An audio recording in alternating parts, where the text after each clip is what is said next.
Hello, everyone. How you going? Just having It's a that time drink. again. Just having a drink out of my cup, Beach. What's going on? How much can you fit in there? Not much. It's got a lot of air holes in it. Yeah, got a little air The holes. breather holes. A little breather holes. Do love that. Hello, everyone. I couldn't put it around my neck. Hello and welcome. It's nice to be in the studio, isn't it? Well, it's nice to be out and about as well. We hardly get out and about these days. Yeah, but it is hard work. No?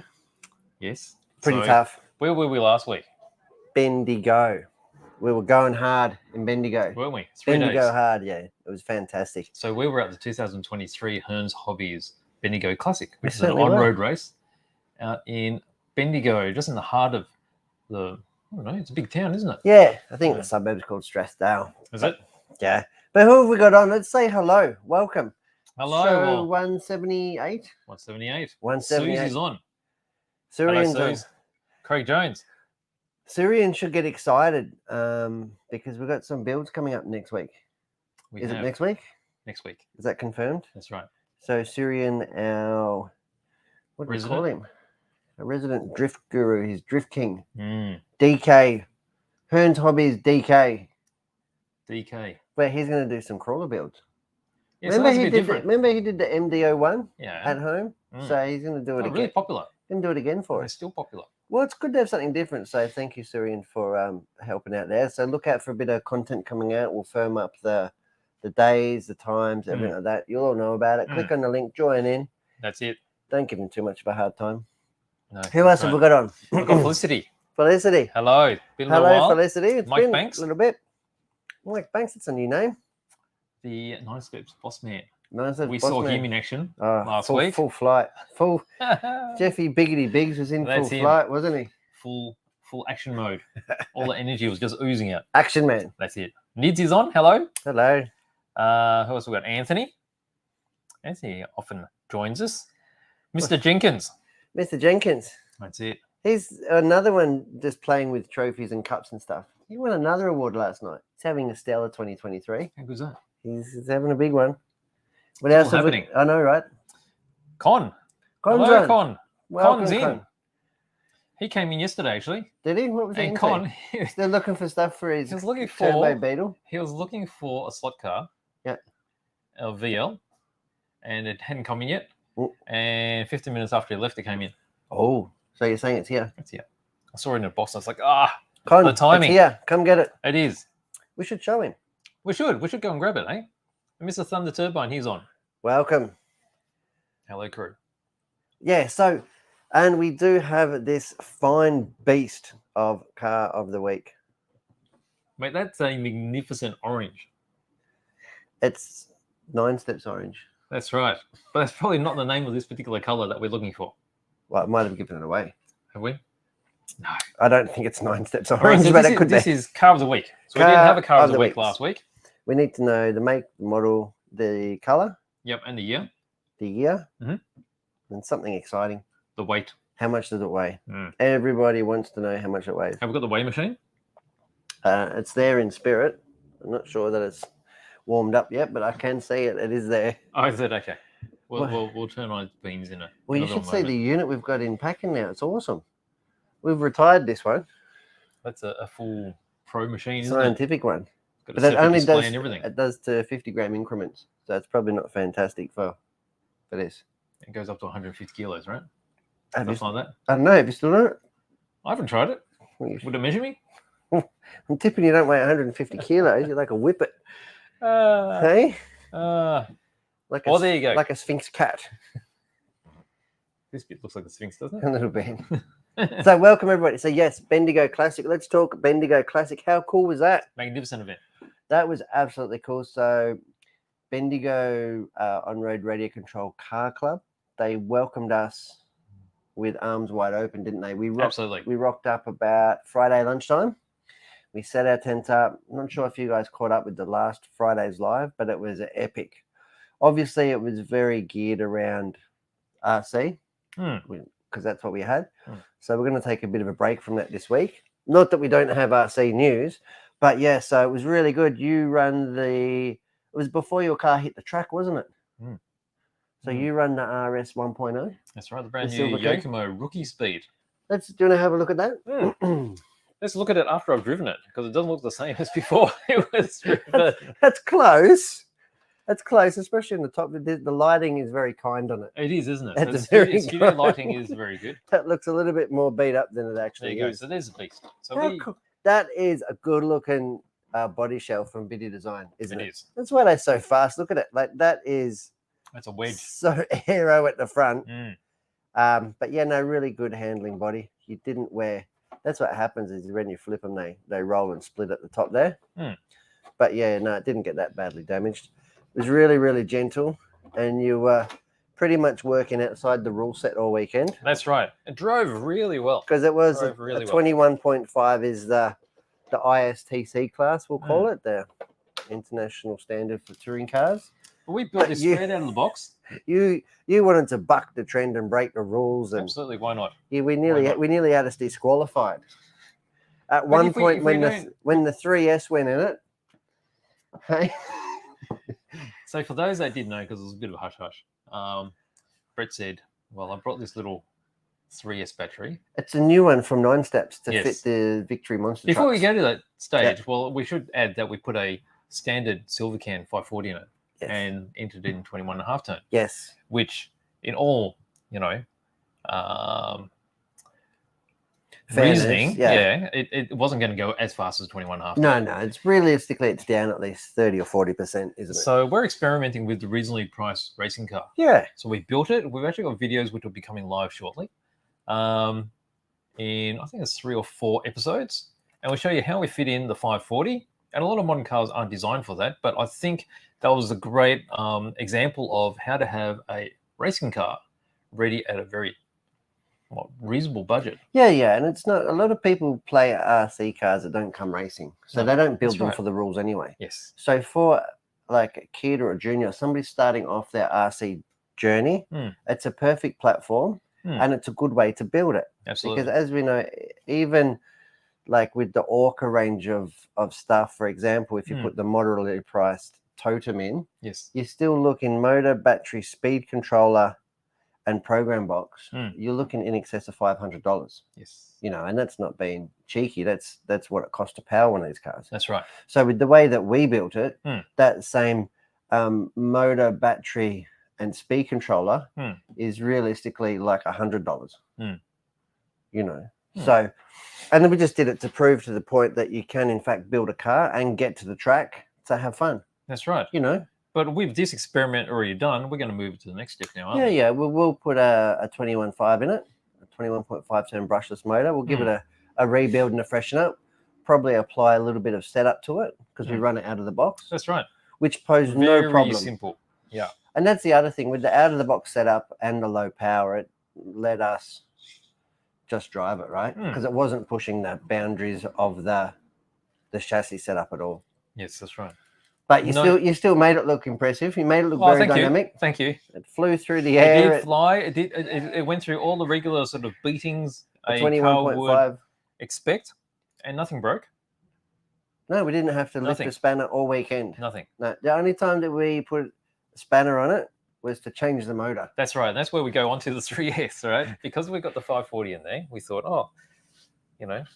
Brett had a great idea of putting the 3S in there, and boy, did it fly. Okay, so it went. Okay, so I was doing the same sort of speeds as a 21.5 easily would. Yeah, we probably did 3 or 4 laps. Yeah, and then we had a very dramatic end to the motor's life. That's right. It gave out a big puff of smoke, which looked really dramatic, and quite a few people saw it and thought, "Wow!" They thought the car was on fire, but no, it was just the laminations. No, that's the laminations on the armature winding. That's right. They hit a certain sort of temperature and they sizzle. Yep. Let it all out. Nice thick smoke. Yep. Yep. But then we had a spare and the ready. armature where the windings are wound around looks like a burnt bit of toast.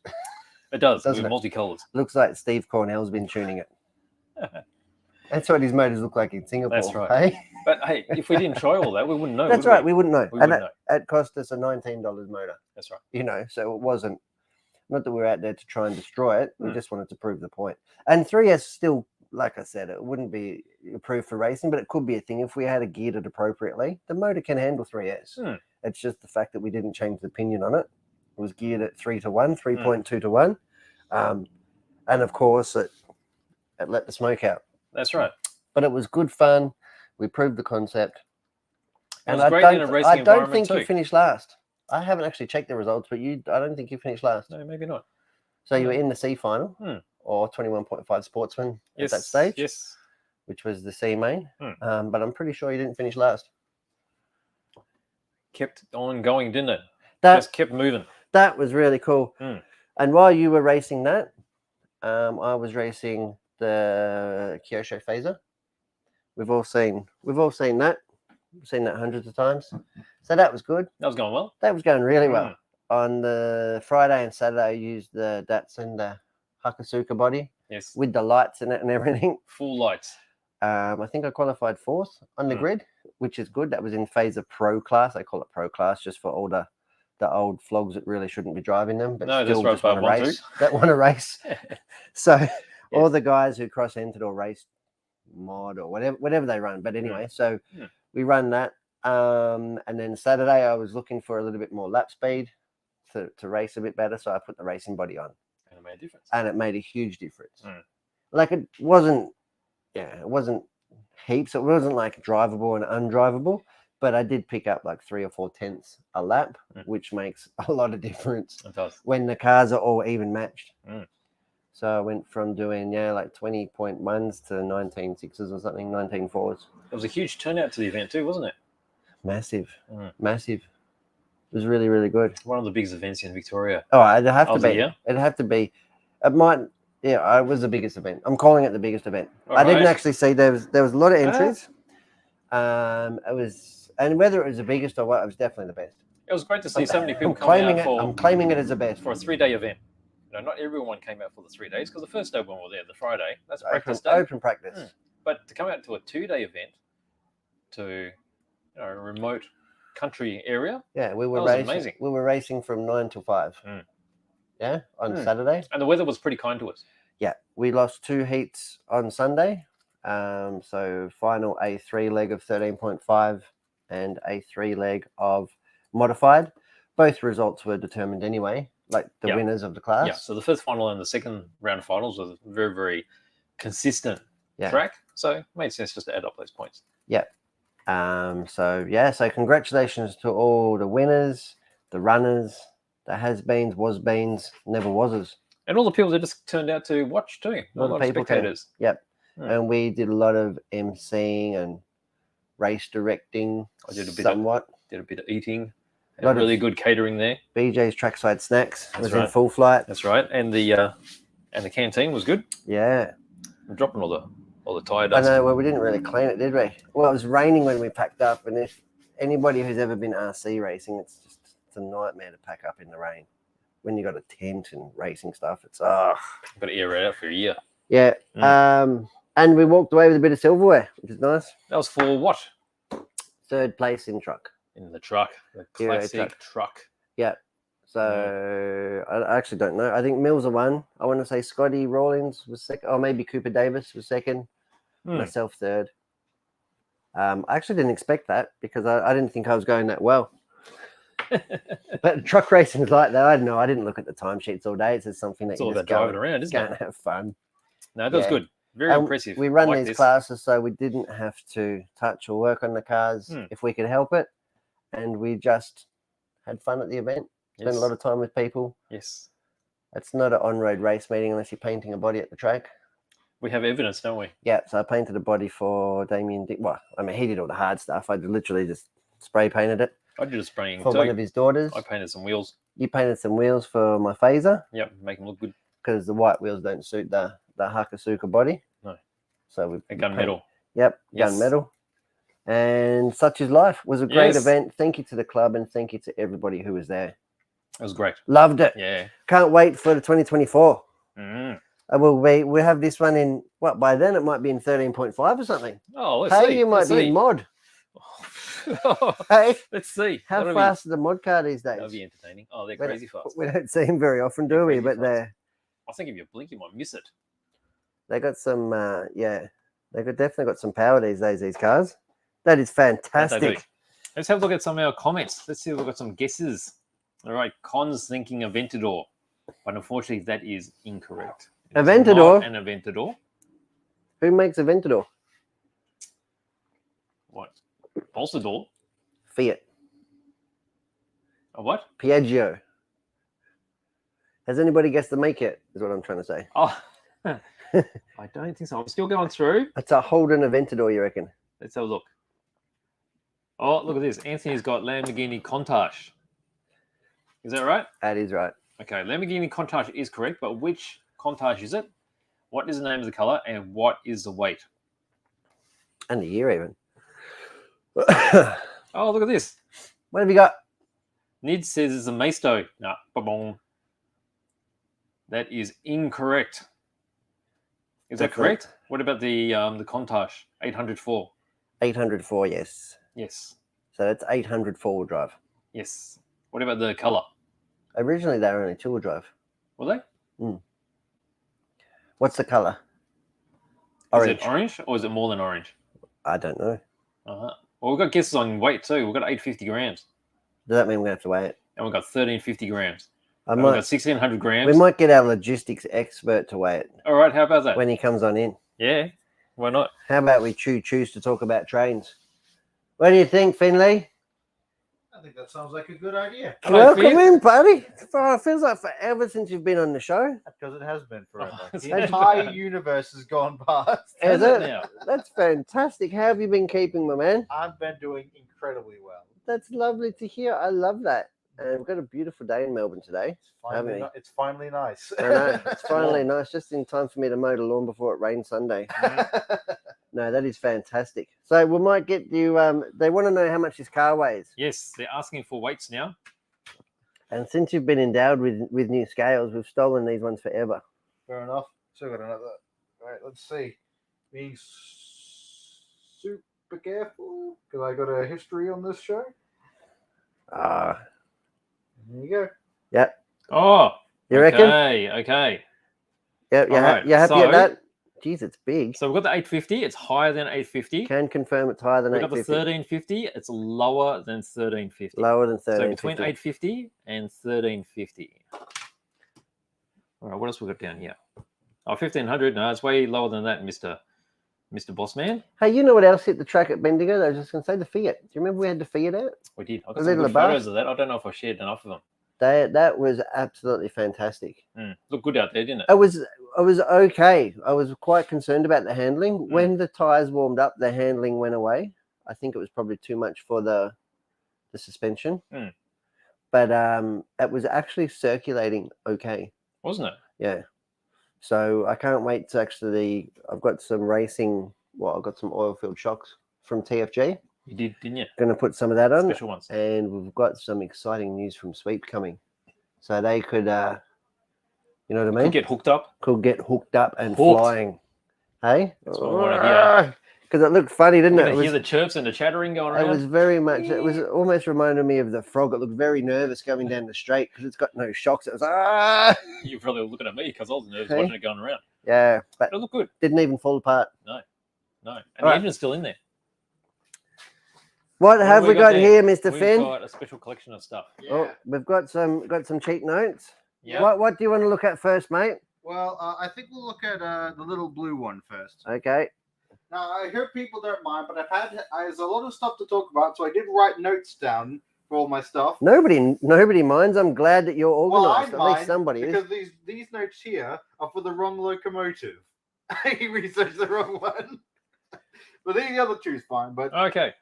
at least one. It's all part of the adventure. That's right. There's Isn't a it? little guy here. Oh, okay. One of the new. Let's- We got to the top camera. Yeah, just leave it there and let me just. Have a look. What do we got there? What is that? This is zoom. I cannot believe the scale.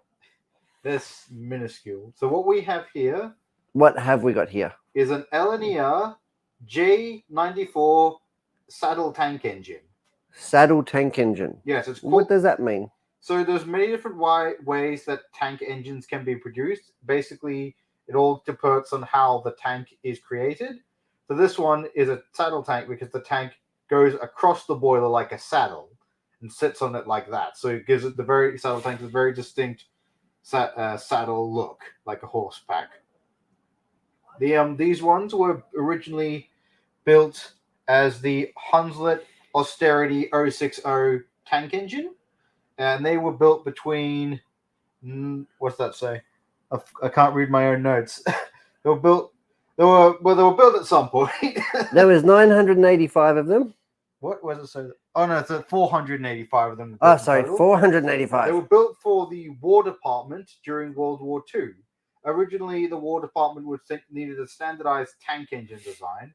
They were originally planning on using the LMS Ginty 3F tank engine, but Oh, they wouldn't. I'm glad that they didn't. That was a troublesome model, that one. It was actually one of the most reliable tank engines around. Oh, it's just Hunslet.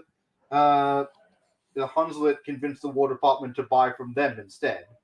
So 177 were built for the War Department during Second World War, 2 of which were built without the permission from the Ministry of Supply. Sort of built 2 of them for the coal mines without telling anyone.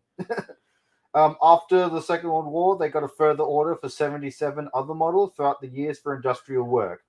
And the LNER, after the Second World War, purchased what is it? 77. Yeah, 75. Purchased 75 of these to be worked on their lines, which they're classified as the J94. That's a lot of engines, isn't it? Yeah, this is it? very numerous. It's very numerous engine. 2 specific J94s exist in preservation, but a lot of Hunslet austerity tank engines are disguised as J94s. Disguised? What are they wearing? Like Mustache. mustaches? Yeah, I was thinking the same thing. This specific one is in the National Coal Board livery, specifically from Kent. As after Second World War, everything in Britain was nationalized, including all their coal mines. And so they were given special tank engines to run them. So these very much ran on the coal mines. And this is an incredibly detailed model. And can you believe they can even DCC fit this? When did it go out of service? Oh, who knows? The Hunslet austerity tanks, because they were mainly used in industrial work and all that, some lasted in technical service and small factories and stuff until the 80s. Sting train in the 80s. Yeah, they never pulled any passengers or anything. They just moved goods wagons and goods around industrial yards and all that. Really? Yeah. But this is such an amazingly detailed locomotive. Who makes this one? This is EFE Rail. EFE Rail? Yeah. Where's that from? Britain. Is it a British one? British company. This is a British train. But it's got some comes through Bachman. Yeah. Oh, lovely. It's got such amazing detail. All the lining is fantastic. I love the fact that there's actually a gap between the boiler and the running board. You can see that on the camera. And it's even got the little safety valve hidden in the boiler, like the real thing. Yes. We had that really huge before. And it's fully zoomed in. Is that like a pressure cooker? Safety valves are important as they keep the steam train from blowing up. Basically, there it is. How it would work is, a safety valve would work is that if there's too much pressure in the boiler, it would release through the safety valve. So being a natural coal... My coffee pot used to do that. Yeah. do what? I miss my coffee pot. You and your coffee pot. Do you want me to get you a new one? At that space, that's amazing. So it's a good thing. Wheels. So it works on natural coal. If they ran out of coal, it just stop off and just grab some more, right? Pretty much, yeah. Literally, there's a reason that there's some... Oh, look at those rails. Yeah. Some of these industrial tank engines didn't even have bunkers, coal bunkers. They just had a bag of coal in the cab. Well, that's what it looks like. It's got some coal in the boot. But this one does have a coal bunker. So wouldn't it need lots of coal? Yeah. So it was only need the small one because it was an industrial tank engine. It was there was coal pretty much everywhere it was going to work always. So if they didn't need a large capacity because it's never too far. How did they fill the coal back in the day? Did they use an overhead coal dispenser? There was many ways of doing it. One was the coal hopper, where they just sort of shoot down into the tender. The other was the coal chute, so in the coaling stage, which was a hill, a very steep hill with coal. Did you just say colon? Very steep, very steep hill with coal trucks at the top. They literally just pour the coal down the hill into the train's tender. And the classic thing was just a shovel. They just shoveled the coal from the coal stage into the bunker. Like a snow shovel? Yeah. Not a very, very hard job. The only thing I like to do is shovel my fried rice in. Do you? Yeah. If you're talking about food, I'll have to bring in some Japanese snacks, which is called colon. Has it got made out of coal? A colon snack. Yummy. We Here, all right. So what else have you got in your got box something of else. tricks? We got something else. What else have you got? Another one. I love that. Pull one out for us. I really like the blue on that. Yeah. It's a bit blue for me. So what we have here, this is a British Railways 5MT. So these were nicknamed the Black Fives. These were nicknamed the Black Fives. Because they're black? Yeah, actually, yes. They were. Why is it empty? If I had a train, I would paint it black. So these were called the Black Five. They were originally built by William Stanier on the LMS, but would eventually be reworked by British Railways into one of their standard class designs. So it's called the 5 because it had a 5 power classification. What's Let's 5? have a Is look it on. high? Let's have a look Five on the is overhead about- beach and 5 is about me. Oh, sorry, Leave I it thought we there. were on the no, leave it there on the table. So 5, the power classification is exactly in the middle. The Right. max was 9. The lowest was 1. Oh, they couldn't get to the 10. Oh, I would have 11. They would have had rocket engines on it. Can I order an 11? I mean, modern trains probably could pull an 11. An 11 plus. What was a mallard? That would have been, I believe, an 8P. Oh, an 8 8P. 8 passenger. Because this is a 5MT, 5 mixed traffic, meaning you can designed to pull both goods trains and passenger trains. Mm. The 5MT was considered one of the most successful British railway designs. Well, it wasn't the most numerous. They were incredibly reliable. They did all the work without fuss. Some crews claimed that they could easily reach 100 miles an hour in these things. Easily. Yeah, and they pretty much did everything and everywhere on the railway, from really small, like passenger work, goods work, all the way up to pulling huge express trains. Would you really want to do 100 miles an hour in one of those old trains? This would take like 2 countries to slow down, wouldn't it? I mean, it still takes 2 countries for a modern train to slow down. So, so these Small countries. Yeah. So this is 460, 4 leading wheels, 6 driving wheels, 0 trailing wheels. There's 6 wheels, yeah. The tender doesn't count. Oh, the tender doesn't, but it can't go without the tender. Yeah. No, of course. So the tender has the water and the coal. The water and the coal. If we come up to the top view, Yes. we can Yeah. see. Try and get that there. You can It's very see tight. that's. Oh, that's crisp. So you can see right there. It's got the coal load, Yep. and that's where the water would go. Okay. That's the water filler cap. They literally would open it up and just put a hose in and just blast water in there. Why is that part called the tender? I Uh, don't suppose it's like chicken tenders. I don't actually know. Does, I'm it, just does all- it just tend to holding onto the stuff that's about to be burnt up and steamed off? I don't actually know. I've always known them as tenders. I've never actually thought about looking why it's called a tender. It's one of those things like a burger is called a burger. Hmm. You just know it as a burger, so why would you look it up? That's right. That's right. That's the safety valve right there. Always very nice.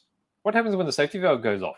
There's 2 ways it goes. You can either just blow off steam or it just releases some steam nice and gently, Yep. just to keep the boiling correct. Good If for there's a- cooking your veggies. Yeah.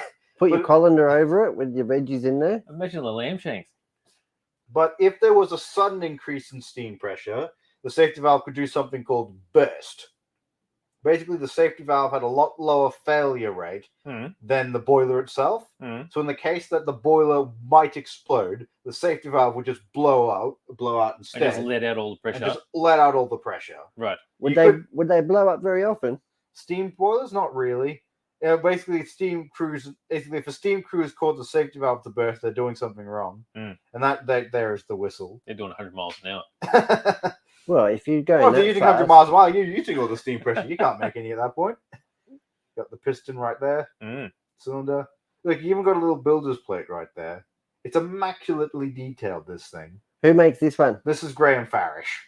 Mm. That's another one from Buckman. Yes. Mm. Is that right? All of the ones we have engaged, I'm showing today, is from Bachman. Oh, okay. What else have we got? This And one. Oh, this we got one- a blank. We got a blank slate. No, we got it. Oh, Here we go. I love this one. It's green. I think I like a green train. Yeah, it's a really nice color. So how does the coal get from? Do you literally have to stand there and shovel it like in the westerns and stuff? Literally, there was 2 Really? crews, the driver who drove the train and the fireman who just shovel coal. Well, that's very rude, unfair to firemen. The driver was in charge of controlling the train. The fireman was in charge of making sure it went. And so this one, this is a IVIT Class 2, and this is the one I got all the notes wrong for. So 128 of these were built from the LMS. This was originally based on a tank engine design that he transformed Thomas. into... He was a tank engine, wasn't he? He was a tank engine, yes. And this would but he converted to a tender engine to allow for more further distance. So one of the interesting things about this is that this had a little protection on the tender, specifically so the crew could have further protection and comfort from the elements, because these trains were actually designed to go backwards quite a bit. Oh, really? Most tender trains are never designed to go backwards, but these were designed to, so they had to have that cab so you could see through the back there. Yeah, well, it's not just seeing through the back; it was protecting the crew. Yes. That when they were so if they were driving backwards, if it was raining, it would just rain into them. Right. If you're going forward, obviously the rain's going like that, you're fine. But like on the other one, you just get all wet. Doesn't rain in England. So this is a 260, 2 leading wheels, 6 driving wheels, no trailing wheels because the tender doesn't count. So They still count them, even though they're not there. They still count them. What do you call these? You can have an What do you call these, 060. Brett? Brett's got a different name for them. It's the steering wheels. That's right. So this is again another amazingly detailed one. We have, as with this and with the Loco Thunder engine I just showed, we both have them as DCC ready and sound fitted. So if you wanted, like me, you can get it and start making noise immediately. That's amazing. I mean, it's so tiny and it's got the chip in there. Yeah, and the speaker. And the speaker, yeah. And the speaker. Mm. Yeah, you can't. Can we zoom in the camera anymore? Because I want to show something. Yeah. If you can Let's see, get right in there. You just have to. You can see. Try and get it. Don't lift it up. Yeah, I'm not. Hang on. Hang on. I'm almost there. I'm Real almost fuzzy. there. Real Here fuzzy. we go. That's what I wanted to show. It's like I'm Look at opening. the rivets. Yeah, it's got molded rivets detail. How amazing is that? You can even got all the classifications there. Lucky you did your nails. Yeah, you got all the class. You got right there the two that showing what classification, and right there is a little warning arrow saying Fire inside. Yeah, this was actually done to show what. This was put on pretty much all trains. It's a very early version of what was originally put on all trains, which was warning overhead wires. Because when they electrified part of Britain's line, British trains, they had to basically put on every train, because they could theoretically run under the wires. Everyone had to have a warning label saying, warning, there are wires up ahead, even if they never ran where wires would go. Right. So this is an amazing. So if you swung your shovel around, you could hit the lines. Well, it was more to warn people not to train surf. So here surfing. So here you got the. Was that a problem back then as well? It's always been a problem, yeah. Really? Yeah. It was easier back then. Well, it was not easier, but it was the issue was that back then was no one really cared if you did it, but even if somebody did care, there was always a crew everywhere. Each train had the driver, fireman, and guard. Every station was crewed. You couldn't get away with it that easily. There you got the safety valve and whistle. We have to show that, obviously. And you can even see the banding on this. You can see the double layer with the black on the outside, on the inside, and then the red banding on the outside. So that's purely aesthetic, is it? Yeah. Just the design. Yeah, the banding was just because it looked neat. Okay. Yeah, that was literally what they banding. Many British steam locos would have banding painted on them, and that was just because railways thought it looked nice. Come to the tender if we can. Yep. Because it looks different to the other one. Yes, because so this one, like I said, because it had to ran backwards, the coal was made narrower, but a lot taller. Specifically, so the crew could look out from these windows. So they got windows there. Lift it. Yeah, you can see it's got windows on the back of the. Okay. back Yes. there, specifically, so the crew could look out from the back of the tender. Hello. Hello. Fantastic. It's even got a molded little ladder there that's fully detailed. It's an amazing little train. So which one are you taking to Train Club next week? I'm taking the big 5MT. Are you? Yeah. I already got one of these ones. Have you? Yeah. Don't muck around, do you? You can put that back. So this one, the 5MT. Yes. The blue one. No, the big one. The big one? Yeah. You know, the one that's empty. The huge one. I'm very excited to be able to run that next week. And it's got sound already. It's got sound already from Backman. They're so loud. Coming down with these tiny things are loud. We Yeah. haven't fired one up in a while, have we? No. Maybe we should do You that. can change the volume on them. Next week we might go train driving. Yeah. What do you think? Yeah, let's do it. We might do some train driving next week. I'll get some trains to drive. Yeah. We better put some buffer stops on. Fantastic, Finley. Thank you for coming in. You're a wealth of knowledge as always. No worries. Thank you for having me on. No, it's a pleasure. Here, if you could go and put these away for us very carefully, that would be fantastic, Finn. Good stuff. No worries. Thank you, for Finny. Thank you for having me on, and I'll see you all guys next time. You No certainly worries. will. Thanks, man. See you later. Trains. Knows his stuff, huh? He does. I don't know He he does. made notes, but it's probably more because he's a bit nervous, but he knows his stuff. He does. He does. Loves it. A very good read. There's so many people. We've got some exciting train news coming, haven't we? We can't have, say we have, anything. we Gotta- have. Got to bite my tongue. All right, let's look at the comments again. What are we going to say? Who have we Let's have got? a look, we've probably got. You're going back in time. Where's Panda? Has Panda stuck his paw up yet? No, there's no panda paw yet. It's probably having a nap. Probably. He's probably built another stadium blitzer. Hey? Went to visit the panda. If you're watching this back, mate. Oh, here you go. Felicity is explaining what a tender is. Short for attender, as in something that attends another. Assist helps, works with another. There you go. So it's the assistant to the main engine bit. I don't know. Pandering to it. I'm still thinking of chicken tenders. I'm excited. I must be hungry. I like chicken tenders too. Hashtag nug life. You and your nuggets, man. You love them, don't you? easy to handle, easy to swallow, That's right. tasty. Bit of mac You got it sauce. all. Bit of mac sauce on there. Oh, you love hey? it, don't you?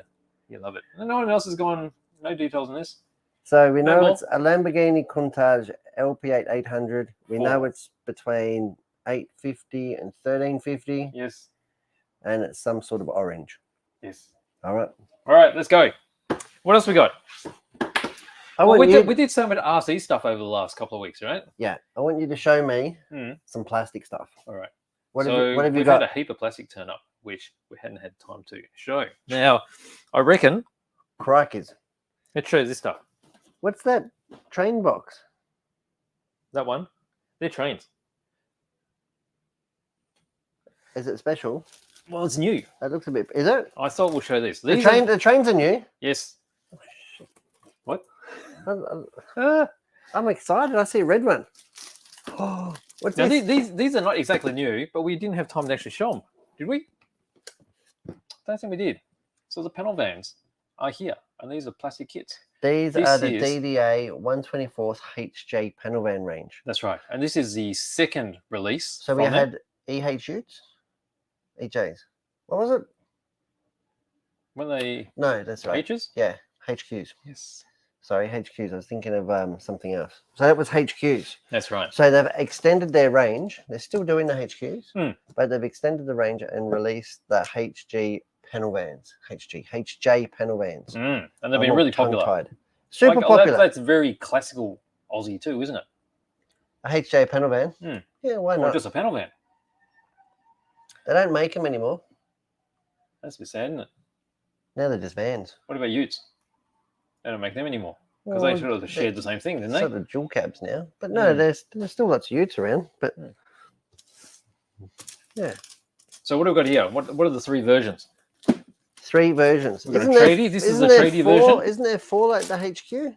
Yeah, there is. We're Yeah. out of one. Oh, we're out of one. Yes, there's a custom. Oh, classic. The one we don't have is the one with the blower. The blower. Yeah. Hang on, you've got 2 customs. Have I? Yes. That was an oversight. So there's probably a standard. No. Yes.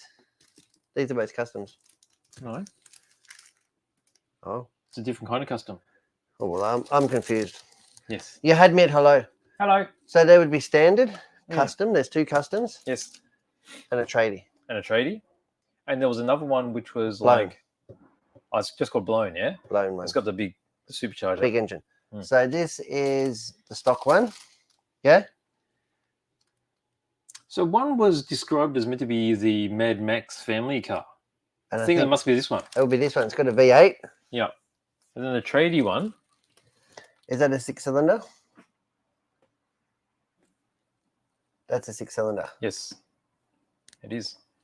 And this one here has got the twin turbo V8. Yeah, the LS. LS6 or whatever. Mm. And you can see from Young Jack's HQ that you can customize them beyond that as well. Absolutely. Has he There's finished so one much of these yet? I haven't seen it finished yet, no. Has he got one? I believe he would have. Yeah. But Jack is building stuff all the time. We don't know where he's up to.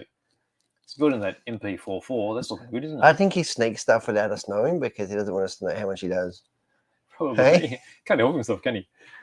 He is. If he doesn't model 12 hours a day, I'll go, hey. He is right into it, huh? Right into it. So he's And not just- MP44. Yeah, not just cars. He's into everything. Yeah. There's aircraft, military, figures, whole lot. And his Just loves it. work's really good. Mm. Mm. How's that Fiat going? Which one? The Abarth, that's finished. How many Fiats have you got? The one at home, 2024 sneaking up close, mate. isn't it? Hey? No, I'm going to start painting my Mac soon. I primed it like 2 weeks ago. Your MacBook. MacBook with a K. But the K silent. All right, so they're the kits there. DDAs. I'll have Super to do popular. an unboxing on one of these, I think, because I did an unboxing on the HQ, but I haven't done one of these yet. These would be a really cool gift Absolutely. coming up to Santa time. Absolutely. They're Because not particularly difficult to build. No, because they're sort of like a painter's kit, aren't they? Mm. So they're not all about the detail, but they're really good fun to paint. But that's one of the reasons that everyone wanted an Australian car, because they wanted to do it a particular colour. Yes. Imagine around here how many people had these cars in real life and wanted to replicate their own. Recreate their own or a car that they And if wish you they wait for a had. die cast, you might only have a choice of 2 colours. That's So, right. there So you go. this way you can do it any color you Any choose. colour you want. That's right. What else we got? Look at this. What? It's one of- Zaku. I've seen Zaku before. It's one of- Zaku's a big one. We have big ones. Have big This Zakus. is like a baddie one. This is an HG, so a small scale. This is one of Vince's favorites because he Yes. loves that character Is this the one that has that salmon pink. salmon? That salmony pink. That's actually called Char's Shasu. pink. Shasu. Char siu is pretty tasty too if you're talking about food. We get some char siu and some chicken tenders. All right, enough of that. So this is probably not new, but we haven't seen one of these in a long time. So a little Char's Zaku 2. And the Zaku's always got that really, I don't know, the really angry design. They've got like the, I don't know, like the breathing apparatus. Is Zaku like a tuning house or design house? Zaku is the name of this particular suit, I think. Yes. A bit like Celica is a Toyota. Yes. And then you've got Principality of Zion. Okay, so they're the bad guys. So there's the fight between the two sides. And Shah is the, I don't know if he's the leader or such, but he's one of the main characters. There you go. There you go. And that's a HG. That's an HG, which is 1 to 144 scale. Because I've never seen a real one walking around the road, so Haven't you? Well, you're just No. going to have to imagine it. trust it's going to be It's got a this seatbelt. size. Seatbelt for safety. I do love the color palette. This one's not for me. It's just a bit, I don't know. I like mine more brighter. But you've seen the bigger version that Vince has got in the front Oh, cabinet. yeah. Yeah. So you notice But that the it color is- is quite a bit different to that. Well, he's painted it. Yes. Yeah, you have to be,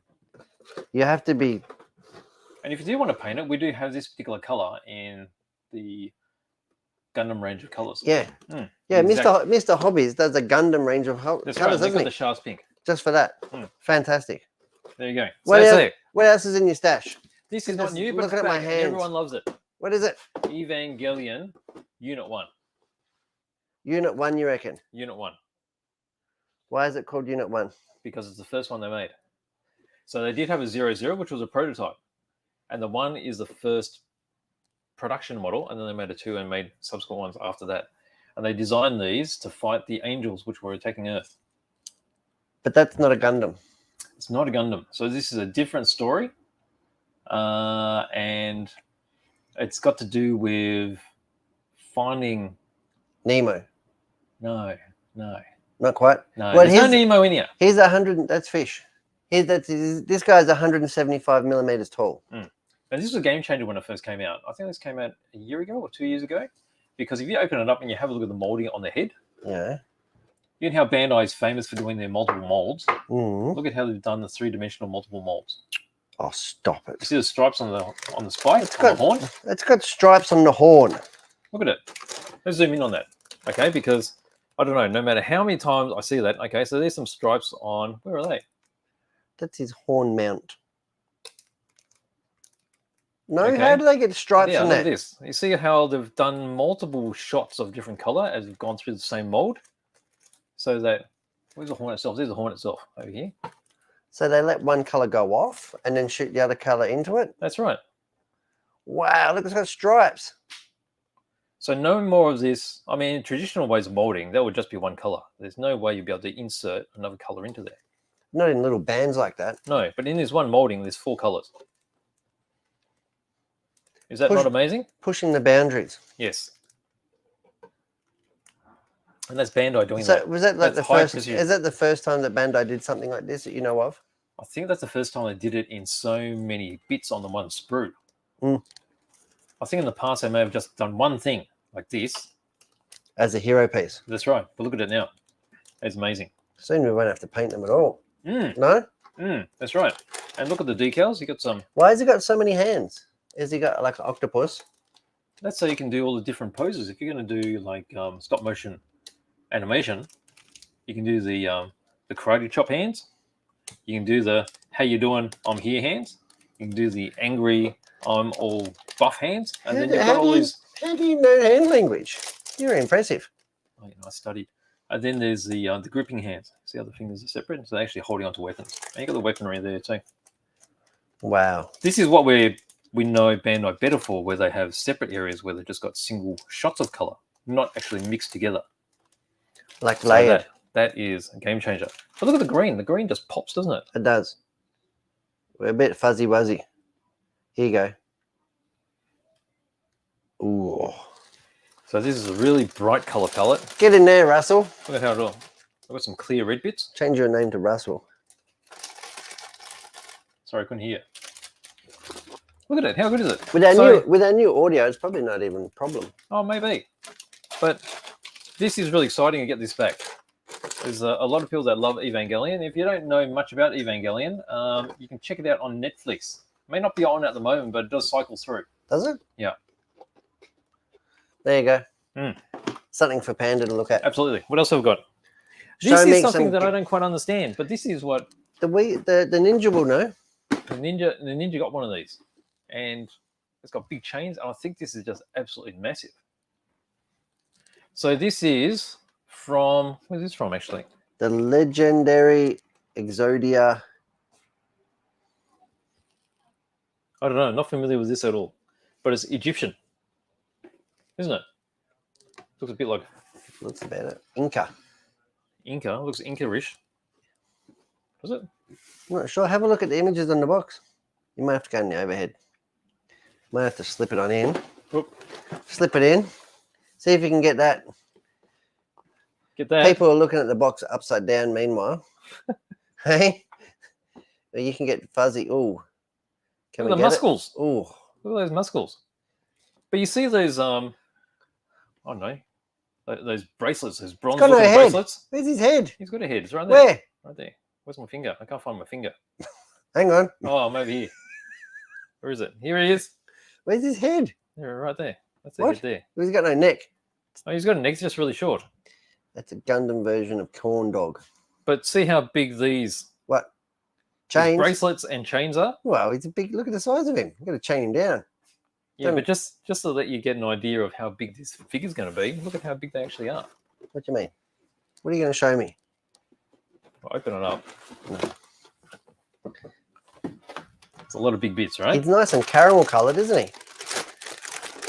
That is chunky. Look That is. at how big the chains. They're the bracelets there. You're going to put the links together. You do. So if you can imagine, I mean, this thing's going to stand like this big, I think. It's going to be huge. Let's say here, how many centimeters? Big. Big centimeters, it says. 210 mil. It's 20 centimeters tall. That's massive. Yeah, as big as you. What are you doing, Russell? No, putting it away. You Impressive, isn't it? It's nice and caramel. So chunky bits, it'll be easy to build, It will but it'll be. give a really massive, look at the joints here. This would also make a great first kit for somebody because it's not super fiddly. There's no Is tiny it? bits, are there? But it's still like got all the ball joints and stuff, so it is posable in that. Lovely. Lovely. So that's the legendary Exodia Incarnate. Because that's where I struggle at my age. It's little bits. Big Little bits of alright. what? Even in Lego, I've gone back to Duplo. Have you? Yeah. They're like 4 times the size. Yeah. Should we look at more? Yeah. Let's go back to here. Let's see if we've got any more guesses on this thing. Go back to here. Felicia says she loves chicken tenders. Love me chicken tender. Oh, famous Elvis hit. Oh, look at this. Keen to see what's in Brett's bag. Oh, that's coming. That's coming. That's coming. It's not as you know it, though. All right. Everyone's given up on the weight. Have So, they? Well, do you want to look at the more plastic or we're going to move on to you? it's had its time. Let's look at some, let's look at your bag, mate. Didn't go in the bag? Let's go in the bag. You got anything special in the bag? I have. But I'm going to have to, a bit of a throw off. What do you mean? What's the throw off? Because my bag's indisposed at the minute. Is it? What's it disposed of? Oh! It's got a sneaky phaser in there. Oh, is that what's going on? So we don't need to see that. We've all seen that before. Yeah. What else you got in here? What else have we got in there? I've misplaced them. Oh, Yeah. here you go. Look. Here you go. Stuffs. Oh, look at that. It's like magic. The magic There was of nothing Hollywood. there before. It was Hollywood. It was a trick. It was hiding. Wasn't it? It was absolutely hiding. So all the orca. Yep. Look at Orca. How bling bling it is. Don't just orca me. Oh, you got that as well. Look at that. What do you want to have a look at first? All right, one at a time. That's pretty special. We had an Aeromax shipment, people. And Aeromax make the finest tools. Look at that. Look at that beautiful texture while you zooms in. I've got scrutineering paint on my nail. That's going to stay on for the next 6 months. Hey? Well, they were scrutineering the tires last week, and I said, hey, I don't know that I'm fit for racing. You better check this out. That's it. And you weighed it and measured it. Yeah. Went through the box all right. Oh, look at this. We got some sort of tool here. This is a 4D setup station. And this is the latest version. Now, you guys might have seen this before, but they've just updated it. So this on previous model was steel. And there's nothing wrong with the steel other than it was quite heavy. So now it's gone carbon. And I like that because the steel one, I'd never seen one, but you could, in theory, bend it or tweak it. Yes. Yeah, so carbon, I mean, is not really going to bend or tweak. You know, it will snap if you go too far. But you shouldn't go that far. It should always be straight. Well, how far is too far? Oh, right angles is too far, obviously, isn't it? So this is your 4D setup station. And this is a 2-axle one because you've got front and rear axles in. Yes. So that just sits on the surface. That sits on the surface. And the car just sits on top of there. Yep. So, and then you get your... We call those your upright Duvalakis. And we will do got now. the machine ball in the bottom here. Now we've got a car worthy of it, being the RS. You also have increments to measure Oops. camber this side. You can tell that I've clearly never used one. Is that right? Here. Other way. Oh, yeah. This has got the pointer, right? Yep. Okay, so the pointer shows you So that would be what angle it's at. That would be the front. So the car axles go in here. Example. Oh, we can park the Lambo. I lost it. What do you mean you've lost it? I was trying to focus. Oh, there we go. So I can in fact use the Lambo for this. What are you going to do? So you would put it like across the front axle, and it does up to the wheels. Yep. And then as you adjust all your rods. Yeah, so it measures your toe. Yep. And also your camber. Yes. All in the one handy tool. And if you do have the caster pointers, which are available separate, you can also measure side on, measure your caster angle. Yes. Because that'll reference off the top of the kingpin. So there's a little kingpin pointer that goes in there. Yes. So you can measure. And the reason that they have it on this fixed base, which I really like, is it also gives you your track, your width of your car. Yes. So obviously when you buy it, you set it at 0. or whatever, like +5. So then you go +5 here. And then you know front and rear your track if you're adjusting track. You know your toe and you know your camber and caster without having to move anything. Yes. So before you had the top toe plate that you would move across. So yeah, really, really cool. Super accurate. Really beautiful, detailed like laser etching. So I guess going down to... I've got the bearings. It's even ball raised. Yeah. Fine bearings. And we've got like a grub screw here as a stopper. So you can adjust any slop out of it if you have it for 15 odd years and wear the carbon down a bit. But yeah, super flat. Very classy. Isn't it? And this is very helpful, isn't it? When setting up cars. Oh, it's you need something like this. I mean, you don't need it, but it does definitely make it easy and it makes things repeatable. So you can really get your car handling consistent, especially if you've had an accident or something. If you've had a big accident and they usually like drive a bit funny, whether it's in your head or not, for the rest of the race. After the race, you come in, you take the wheels off, you put it on your setup station, and it'll either indicate that there's something wrong or not wrong. But look at the compact bag as well. I mean, that's much more compact than the one I used to use. I had that like suitcase. Big, massive thing. one, yeah. Look. Well, it's for traveling, yeah. It's really small. So the big advantage with this one over the previous model, the previous model one, which was super popular, is that it's just easy to set up. It's more robust. It packs really well, so you don't have to take this apart. The other one you had to take apart to fit in the box. So this one, it all stays together. Yeah, it's all going to stay true. It's not going to get marked. It's very beautiful. nice. It is a beautiful thing, isn't it? It is a beautiful thing. Yeah, I'll leave you to put that away. Okay. Now, what else have I got in my bag? What's in my bag of tricks? You got some fast stuff too, haven't you? Look at this. The Orca totem is back.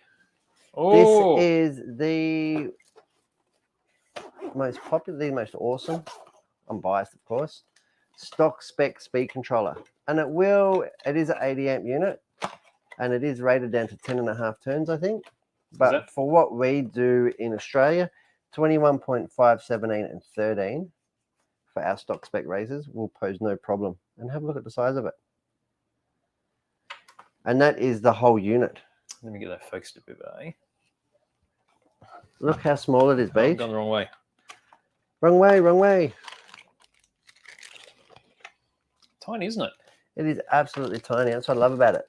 The other cool features is it does come with a fan. Sorry, I've kind of come on top of you. Fan and a switch in the bag. You can or cannot use them. It's up to you. So you've got the two mounts right here, right? Yep. Comes with the receiver wire, of course.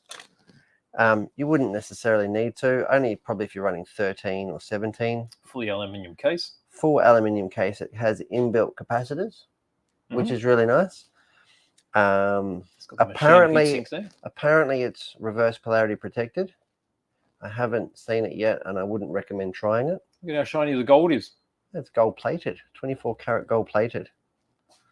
So really good heat transfer and conductivity, obviously, low resistance. And if you do put the switch and the motor sensor plug, they all go under the wires. So it's a really, really neat install. Isn't it? When you plug your program card in, it can plug in at the top there. Looking forward to putting this into the RS. So that's going to go into the RS. Oh, pretty cool, huh? I'm excited. 21.5, and it comes with really nice wire. Look at that beautiful high strand count. 13 gauge. Fine copper, isn't it? Really, really nice. It's some of the finest wire. You wouldn't think, oh, what's to wire, but have a look. It's not beautiful. tinned metal. It's actually raw copper. Really nice, really conductive, really nice to solder. Yeah, it's really nice and flexible. And 13 gauge is pretty much all that you need, even for modified, you know. But yeah, 13 gauge, beautiful wire, great install. That is the Orca Totem. Tiny, tiny. Another cool thing from Orca is capacitors, and they will work across. It's easy to see. On my vintage Bash t-shirt. Funny that. Yeah. Non-polar capacitor. These are aluminium too. Yeah, aluminium case. Really neat. So that's a custom part that you can put on any existing sort of speed controller, and they look really neat because the higher power units do in fact have external capacitors, Right. which is like a bank of round cylinders, It but is, that can be replaced with that. So it's a super nice install. would something like this help a totem which has already got capacitors in it? I don't think it will help it. I don't know. But it won't harm it, will it? Won't harm it. So But if it's you, more if you for want the to, other ones like the OE ones and stuff Right. like that. And you could put it on a hobby wing or one of Yeah. those inferior ones if you wanted, because it's just a really nice little design. It's like a style piece. isn't it? A little Non-polar, so circles. it doesn't have a positive and a negative. Hmm. So if you do plug your speed controller in backwards, it won't smoke up, beautiful. which is not really a concern. It's the last thing you're worried about. Isn't that nice? But that's usually where the smoke comes from first, that lets you know. There's something funky's going on. Yeah, because they go bang. Mm. No? What's that? Setup board tools. Setup board tools. Oh, that's a zoomed in. We are tight like a tiger. Where are you? Here you go. You can see that our studio bench is not flat. See the bubble? Can you see it moving around in the middle there? So you put that on your setup board when you're doing your car. So say, again, we can use the Lambo. These little legs, if I can open it. Yeah, that opens. I don't have nails. Never do I. It's tight like a tiger. Here you go. So these little legs here, they're like probably like IKEA furniture, I want to say. So see how these little leg winds and unwinds? See that? So you put one of these on each corner. So you of put your one of board. these on each corner. See, they've got the grub screw here. So it will lock onto your setup board because we usually use a setup board when we're doing our setup station. Yep. And then you put the Allen key from the top here and it will wind the leg in and out until So you put your get little bolly thing. Yeah. You Put it in the middle of your board and get your board level. Yeah. Because you could be like where you're pitting, it's not always manicured, the car park or No, that's right. And in a paddock. And what you're weighing would not be accurate. Yeah, so it really helps if you're using corner weight scales to in fact have your setup board Perfectly flat. Because if you're not on a level surface, it's going to throw your corner weights out. Yes. So this is definitely top level. This is the really last 1% of your setup doing stuff like this. But this is often what makes a fast guy so fast and so consistent. Doesn't it? So a little bobble here because that just comes out. Bobble. So you just sit that on your workbench. Hey, it's flat over there. Maybe there's a container, the foam. See? But yeah, so you just put that on your workspace, get it flat, off you go. Yeah. So that's really cool. These are pretty popular. A lot of the fast guys have that. Look at this. Oh, I still got more stuff. Yeah, What is that? I got a couple more stuff. What is it? Super glue. Can't you read the label? Oh, it's a nice case, isn't it? Tire super glue. Go on the overhead for me, please, Beach. Tire super glue from Orca. Now we have had this before, but there's something in there that I never noticed and what I love is the fact that I find the case a little bit odd in size. Why? I don't know. There's plenty of room to put extra stuff in there. I suppose you could multi-purpose it when you're finished with it. Don't know. Keep your eggs in there. Quail eggs. Quail eggs, that's right. I like quail eggs. What's that? It's a quail egg container. Comes with hypodermic needles. No. Comes with little nozzles for your super glue.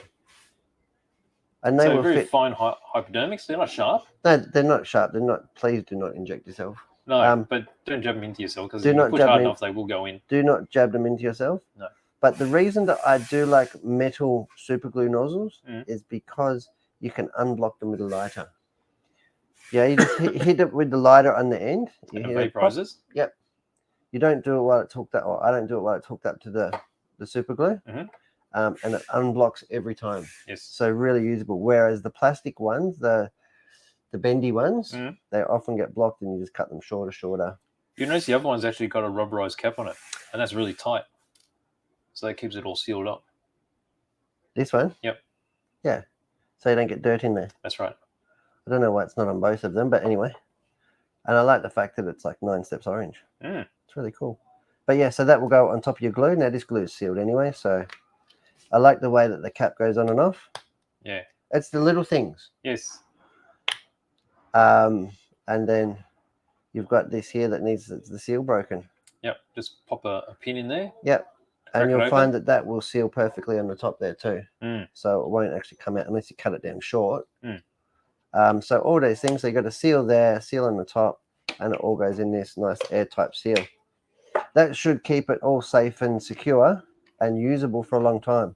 Because there's nothing worse than when you need to break out your glue Mm. in an emergency if you haven't been watching what you're doing or taking care of your stuff and you've got to deal with a blocked tip or off super glue. That's right. Frustrating, isn't it? But it's all good. It's all in one handy container. One handy container Keeps it all together. Can go in your pit box. Mm. Really nice. Yep. I like that. Last thing in my bag. Look at this silver box. What do you think's in here? That's probably something that goes fast. So obviously we've had an Orca shipment, so we've had a nice restock. How good's this foam? I'm excited for you to buy a new motor so you can stick this in the RO. It's pretty good foam, isn't it? It's really, really nice It's really foam. useful. Oh, what do you got there? A motor. A motor. So you have to say it like that, do you? You do sort of. It's a motor. Motor.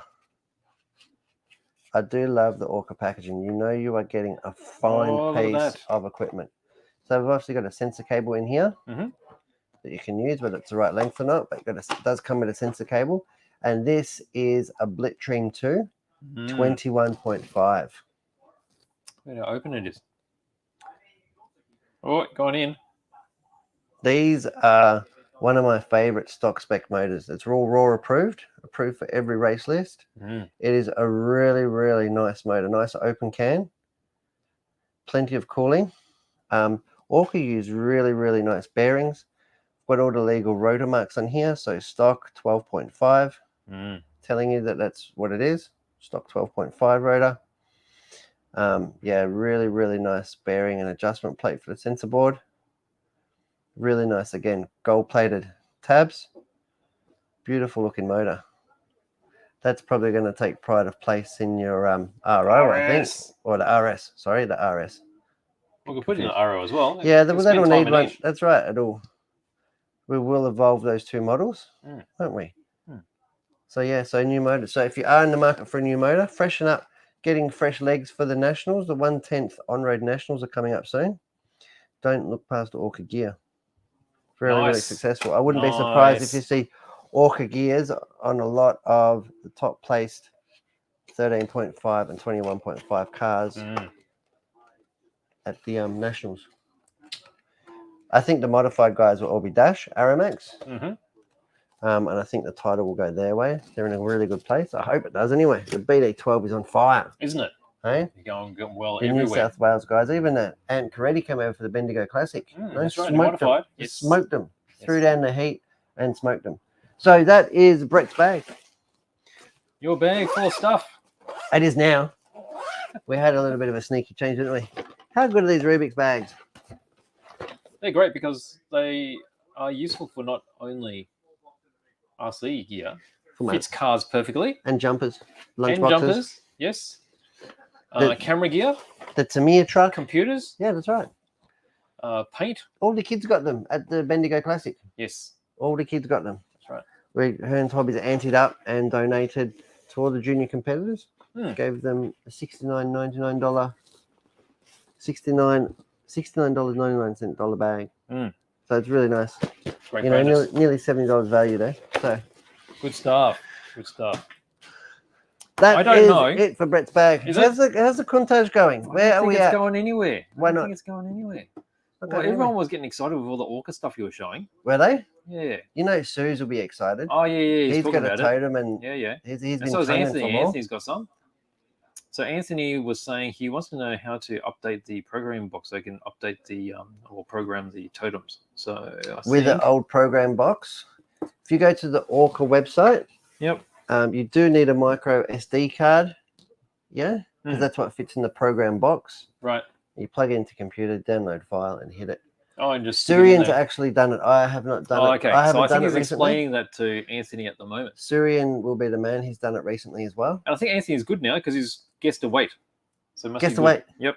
Fantastic. But it's 1120. 1120. It's higher than 1120. Higher than 1120. Lower than 1350. That's right. Have we got a color? No. We got orange before. Well, it's like orange.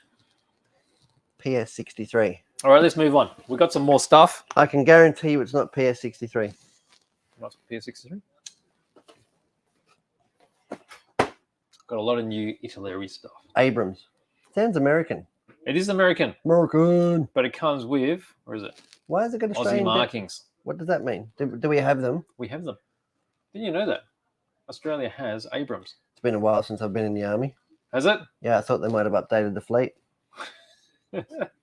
What they use when you were in there? Shermans. We had coal-fired things. I'm not sure. I've never been in the army. Coal-fired rocket. The army wouldn't have me. Wouldn't they? No. Did you try? Be a bit loose for the army. Probably saw you coming. Mm. Close the door. Leave before we arrest you. So this is 35th scale. And it's great that it's got the Aussie markings right there. So this is an M1A1. We were talking about Jack. Jack's probably built one of these. Oh, he's probably built multiples. And 35th scale is the most common scale for military. Why is that? Is it just because of the figures and shrubbery and... You want to hear the story? That's what we're So here for. originally it was 32nd scale. We're here to learn, Because all BJ. scales, as you know, is like there's 1/8, there's 1/12, 1/16. They're all imperial scales because they're just divided by an imperial, like a dozen or something like that, or sixes or something like that. But Tamir came along, and as new boys on the block, they made a model, and they were intending it to be 32nd scale. And when they measured it, it wasn't. It was 35th scale. And so they thought, well, let's just call it 35th scale. And they were different. And What after year that, was this? this is going back to, must be the 50s to 60s. They were doing injection molded kits back then. After World War II. And so 135th scale stuck. And so everyone else thought, oh, well, that's pretty good. Let's do that. And so aircraft are stuck to Why? 132nd. They got their measurements wrong. Yeah. Tamir. Well, back then, they don't have CAD, right? They But probably they just eyeballed it. Just using 15 hands. Well, that's right. That's right. My force is this size and this one's this size. But that's how it came about. Didn't know you had 135th a- scale. Didn't know you had a horse. I don't really, but, just trying to make it a bit more colourful. With the horse. You can't paint them. Well, you got painted. That's true. You're more colourful now. And so that's how 35th came about. And it just so happened it became the standard, which works really well. I mean, it wouldn't have made much So now difference. all It the, was other, 32nd. all the other companies have adopted 35th scale for Yes. military. Yes. But planes Is 32nd. 32nd. And now border models has started introducing 35th scale planes Why? Why now? to be different. Because I think their argument is if you're making a diorama, then you can see the differences. Well, it makes perfect sense to me. But actually, people have been mixing 32nd scale and 35th scale in the past. Oh, that's ludicrous. And most people can't tell the difference. Because most people don't know the length of a plane in 36th scale. So it does look right if, your proportions are right. So I don't know. It's just, they're doing it and confuses the issue. That's why there's 009. 009 simplifies the issue, doesn't it?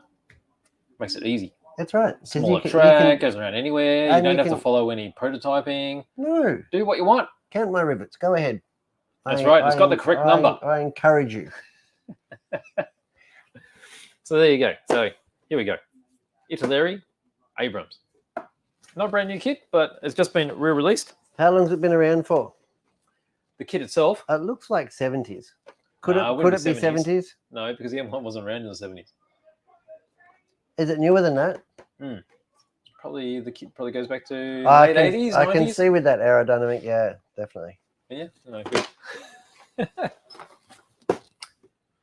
It's a Horch, baby. Horch? It's a Horch.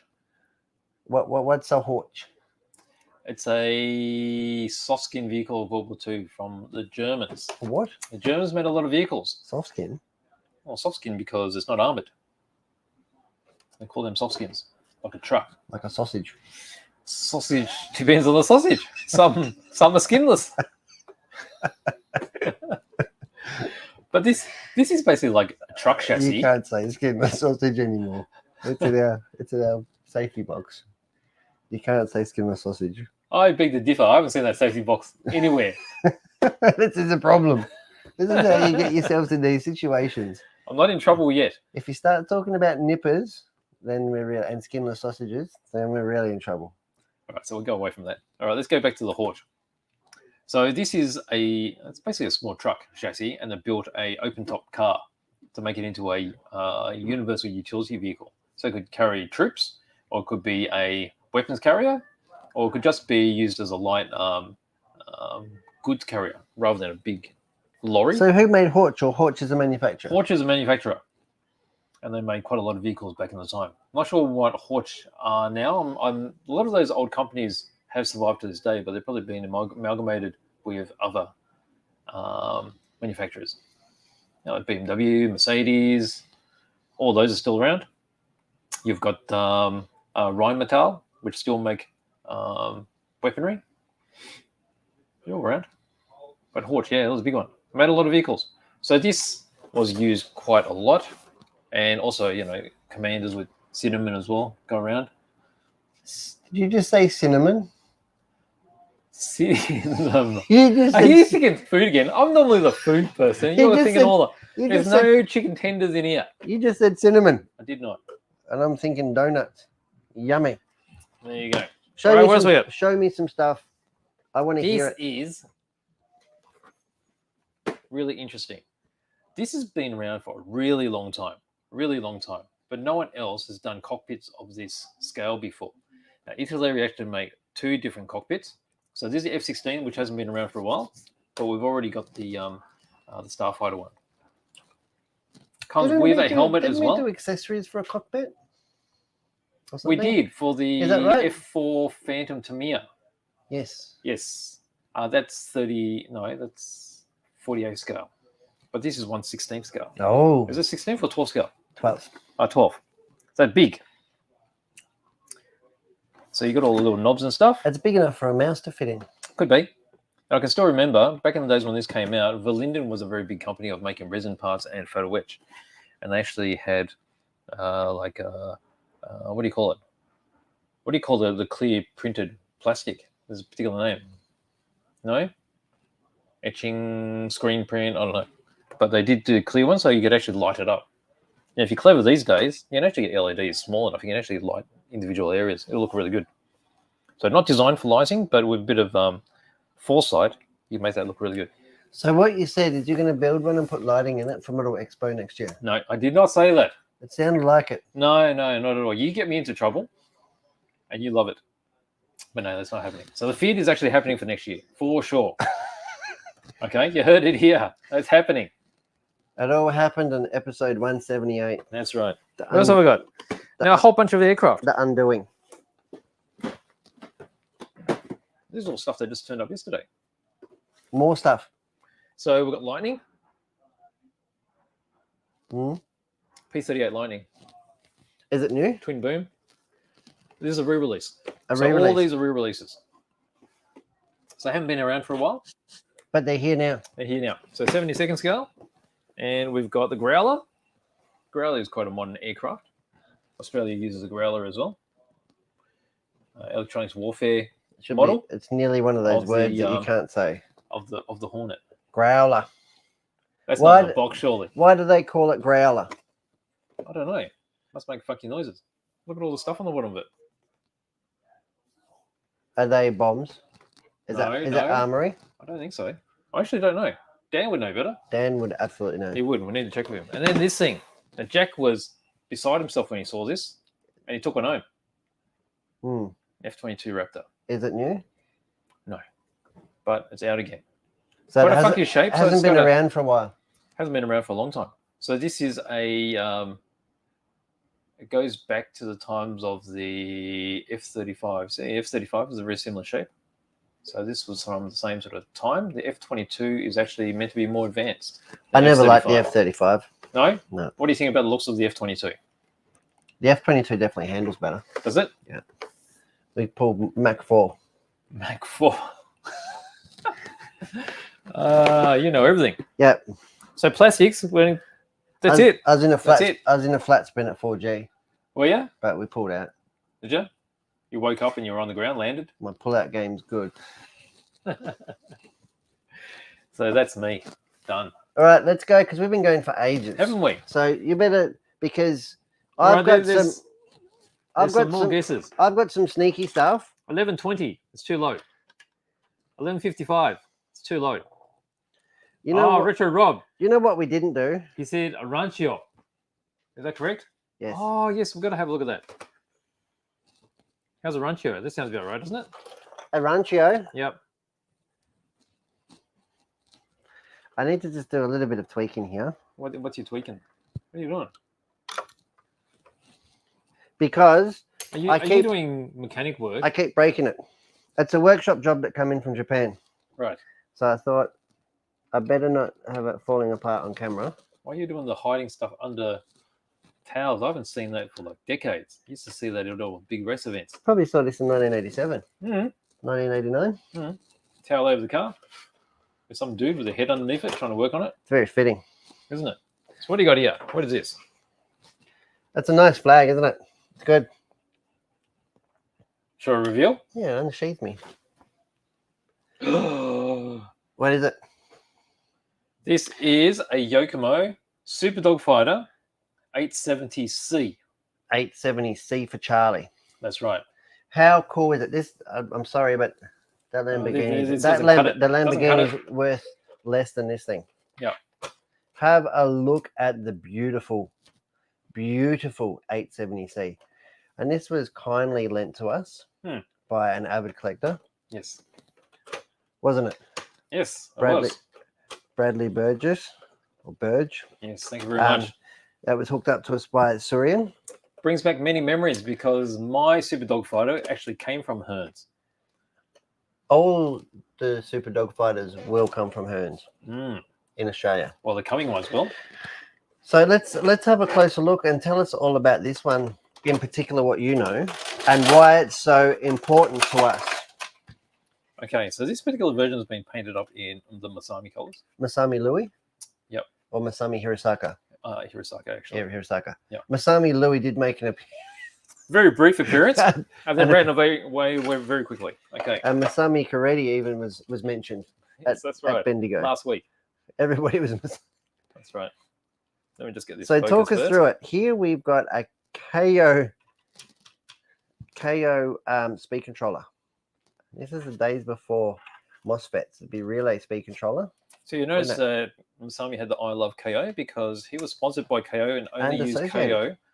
Yes, so Yokomo Associated. So Associated at the time made the two-wheel drive, which was the RC10, and Yokomo made the four-wheel drive, which was at that time Super Dog Fighter. And Yokomo was also in cahoots with Mike Reedy. Yes, of Reedy Modified. Reedy Motors. So we have a single deck fiberglass chassis. Yep. The original ones were black. So this was a I guess a option or a optional re-release one, which they used to have a 4-cell, I think, on this side and 3 cells on this side. Yes. So you could actually move your cells forward or backwards, or there was a short time when they did race these with 7 cells. Yes.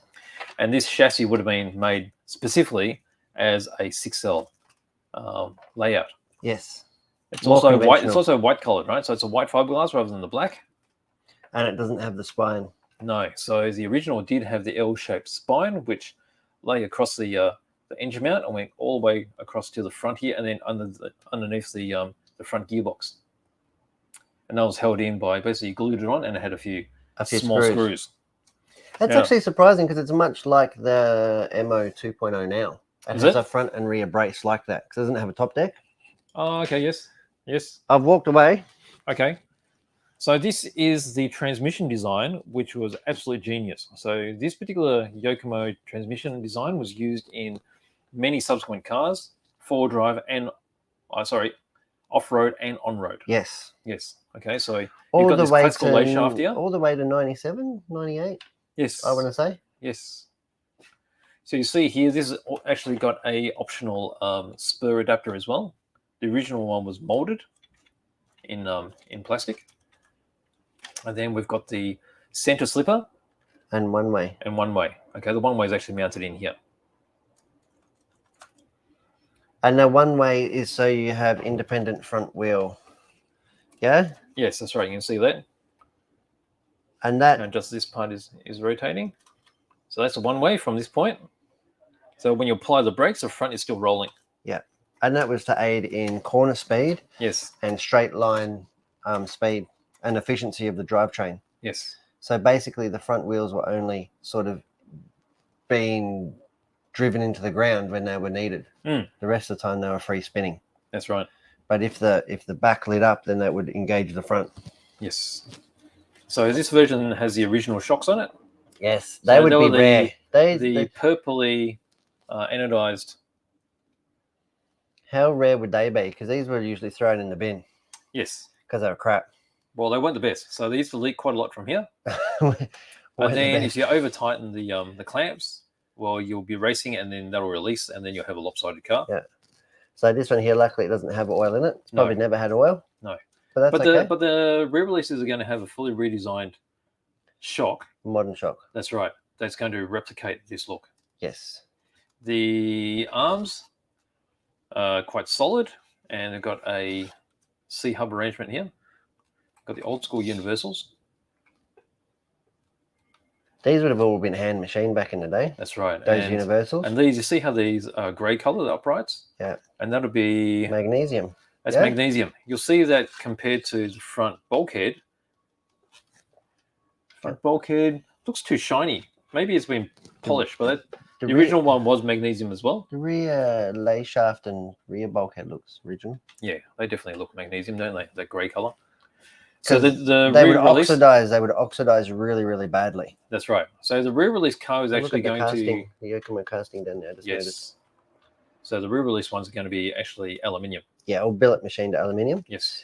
The re-release is having oil-filled gear diffs, Yes. and I strongly believe that they will be the ones that's in the RS 1.0. That's what you reckon, isn't it?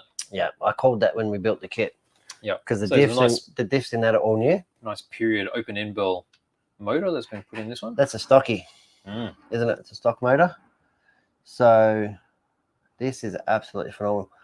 And there was common to have a top deck, and Bradley supplied us with one. I was just looking for it before, but I've put it somewhere safe and can't see it now. Yeah, so top decks were fitted to these as a aftermarket Yeah. option. Yeah.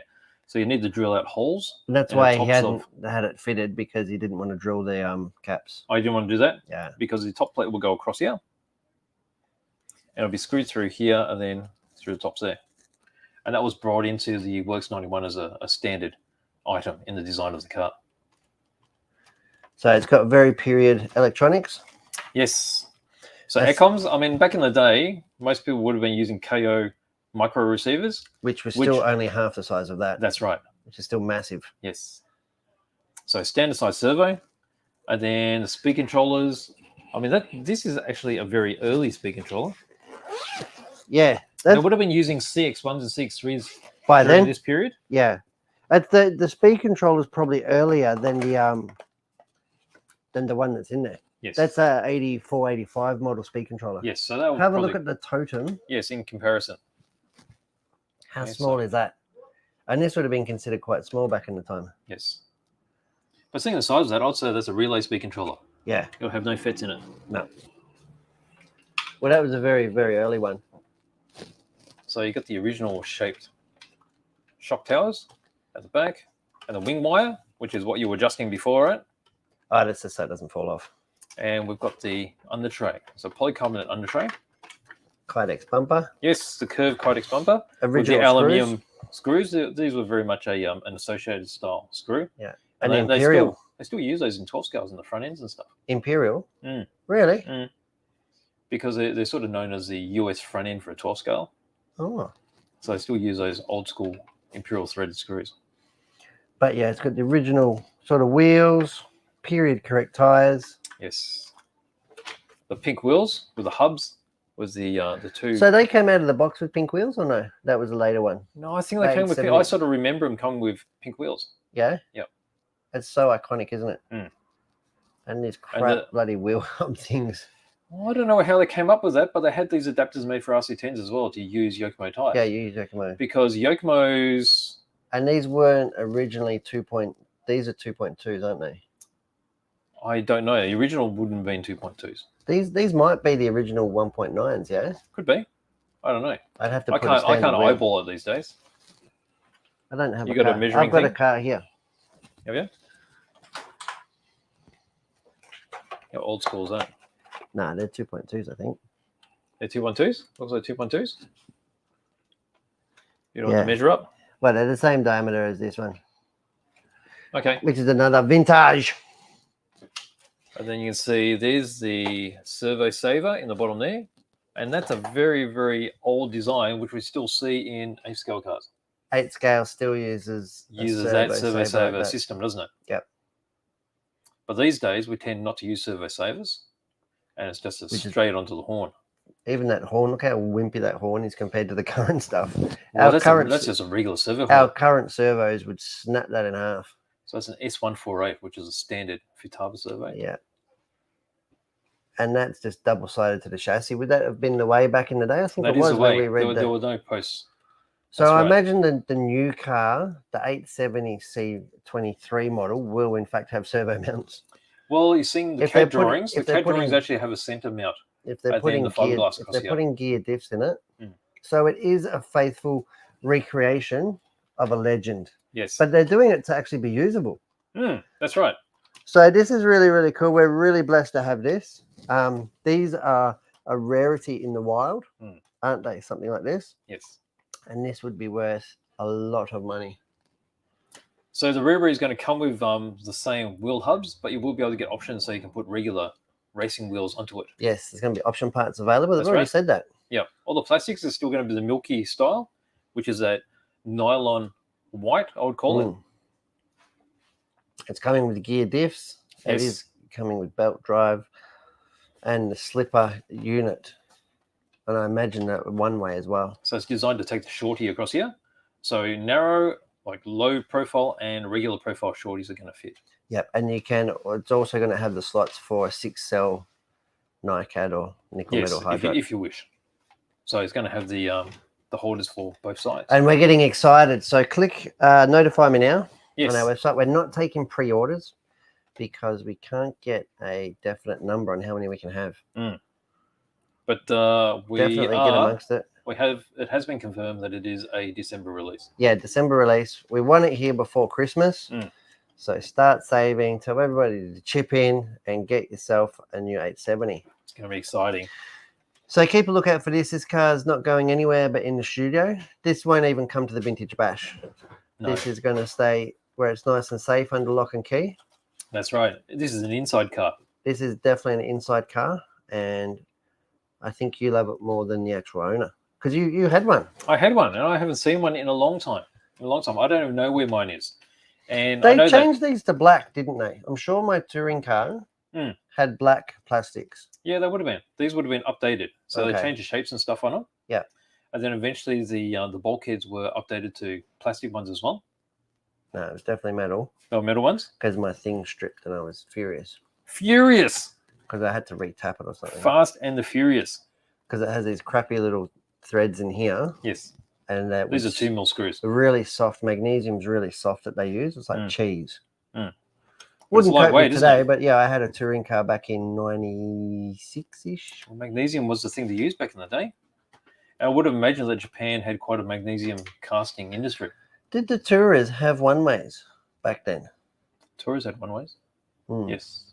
All diffs and one-ways. Yes. And then eventually they came out with the one-ways in the front. Across the front. Yep. So did it have a diff as well or no? No diff, No, just it was one-ways. not, just one-ways. Yeah. So a bearing in each end rather than a single bearing here. Yeah. And I suppose that's going to be Bearing stronger. inside. Yeah, Because these one-ways, they gave grief. they did. They did. Because it's a pretty open drivetrain. But I mean, surprisingly, you didn't get a lot of stuff in there. You can see that this build has had a stone that's been caught across here. Underneath, yeah. Yeah, it's just been driving across the center. But you can see it's still. Could be stuck under the front pulley or the rear. Or... Yeah, that's true. So eventually, as the car evolved, they started putting slots underneath. So if a small stone got there, it'll actually drop into there rather than get stuck between the belt. Yeah. But it really wasn't uncommon back in the mid-90s to see these getting around, and they have a very distinct sort of sound, I suppose, these belt drive cars. And they're super iconic, and it all started with the 870C. That was their first belt drive thing, yeah? That's right. So the 834 Yeah, was the chain. was the 1983 car. That was a chain drive. Yep, and that won the World Championships 85? with Gil Losey Jr. No, 85. Mm. So Gil Losser Jr. And then they developed this car. Mm-hmm. And then Masami beat them in 87 with the Shoemaker. Yes. And then... No, 87? Yes. Yes. And then Masami joined Yokomo. Yes. And probably won the next 10 worlds.